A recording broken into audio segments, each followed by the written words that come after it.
रात्रीचे 7:45 झाले आणि केदारनाथ मंदिर अजून 8.5 किलोमीटर बाकी आहे. मग आजपासून जे आपण डिस्कशन करतो आहे मी तुम्हाला सांगते 10 किलोमीटर, 15 किलोमीटर, 19 किलोमीटर, पण हे किलोमीटर्स प्रॉपर नाही आहेत.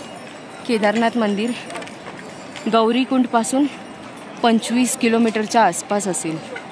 हे 18 किलोमीटर, 19 किलोमीटर नाही आहे.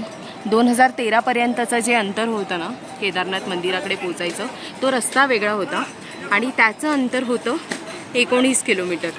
पण आता केदारनाथ 19 किलोमीटर नाही आहे, ते अंतर वाढलं आहे. नवीन रस्ता केल्यामुळे ते अंतर आता 25 किलोमीटरच्या आसपास झालं आहे आणि पूर्ण खडी चढण आहे.